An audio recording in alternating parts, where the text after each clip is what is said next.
Just a show of hands for the moment to begin. How many folks here think of disability as an interesting experience, but one that is fundamentally remote from their own life? Just raise your hand. Right.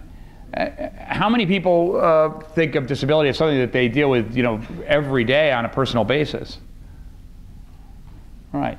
And how many people are, and this is maybe a subset of the previous question, how many people would describe themselves as a caregiver or part of the infrastructure of support for an individual who would describe themselves as disabled? It's my view, and we get a smattering of hands either way, and I think that probably the number of hands that we saw doesn't add up to everyone in this room, which of course is a problem. Because what I think this festival is ultimately about, and what my work as a journalist who's also a member of a community is about, is coming to the understanding that disability is not remote.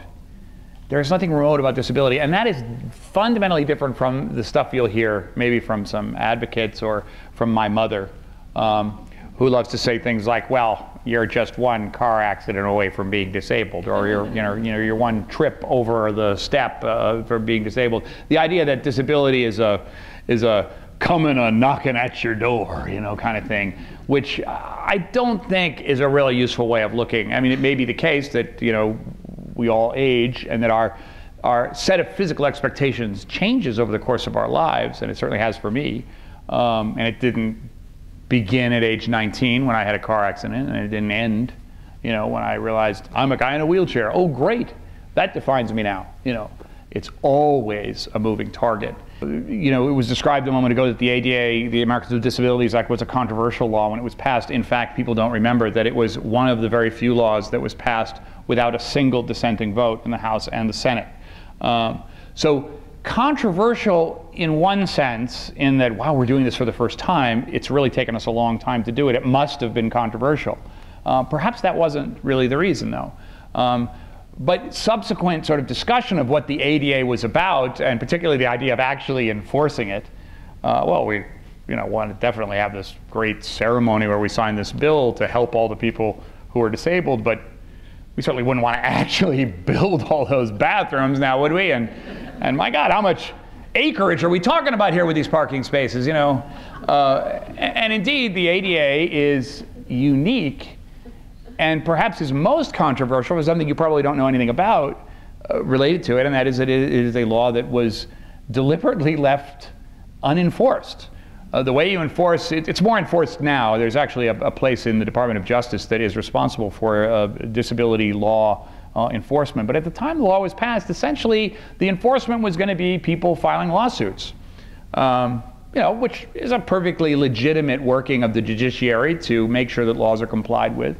But imagine if the Civil Rights Act, depended upon, like 13-year-old girls in Little Rock suing their school superintendents rather than the National Guard showing up and enforcing the integration of schools. How far would civil rights have gone? How much of a consensus would we have believed there was about actually helping African Americans if, well, file a lawsuit, hope you win, kind of thing, if that had been the way we went about dealing with civil rights. The process for creating a body of law called civil rights law, and then enforcing that as a way of introducing true integration and inclusion by race in America, has been a laudable process, but an imperfect process. And we still, even with an African American president, discuss the incompleteness of that process as we celebrate its great successes. Similarly, it can be said that the ADA's lack of enforcement mechanism, and almost laughable from the perspective of someone who, did actually before the ADA was passed, need to use the bathroom from time to time and did need to find a place to park, and filing a lawsuit to deal with those problems was probably not going to help me either park at the grocery store or deal with whatever it was I needed to do in the bathroom. And from my perspective as a consumer, the ADA was curiously toothless starting out. oh, this is what I get? You know, some senators and some people in wheelchairs like waving and pictures that show up in congressional offices. But what's this going to do for me? It would be great if the experience of disability was more available.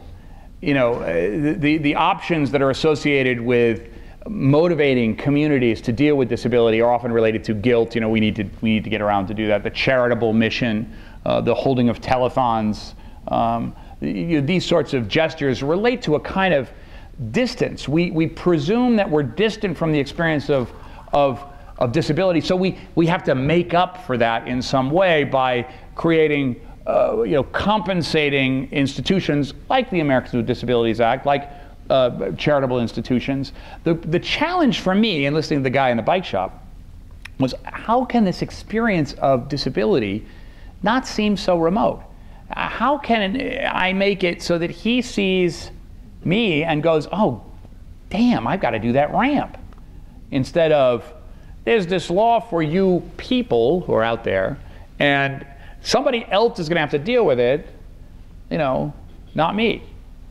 And so I began to ask myself, well, what is the experience of disability in my life? Because I had convinced myself, in a kind of a reverse sort of normalcy delusion from what you folks might experience, I had convinced myself that I had invented disability. That in my family, I was the disabled guy, and there really wasn't anyone else. And I sort of sprang into the world with no sort of heritage or experience to draw on to create my identity. And I remember saying to myself, but that's ridiculous, because of course my grandfather only had one arm because of an industrial accident.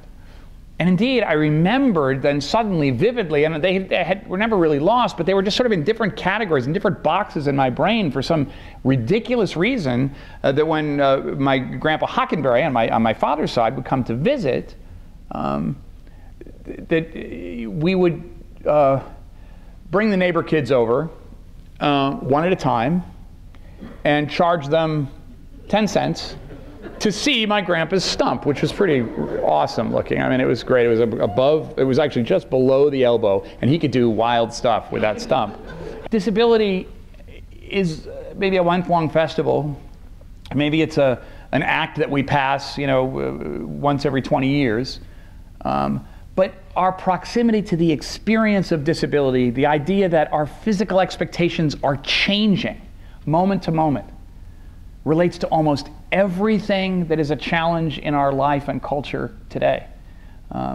Any expectation we have about tomorrow is questionable. And if our institutions, if our communities don't understand that and plan, how are we going to include this person? Or where's the place for these people? Where is the entrance for this person?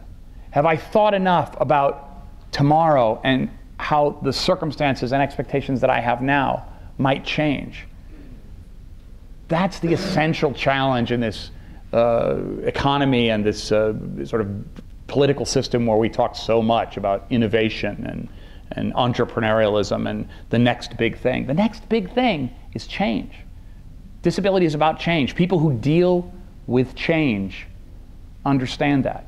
People who believe that their proximity to change, to sudden change, and their ability to adapt to it is not some sentimental Dateline story, but in fact a central human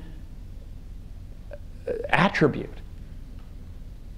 They understand what the future will bring and will be able to deal with it. Those who don't will just have to be normal. Thank you.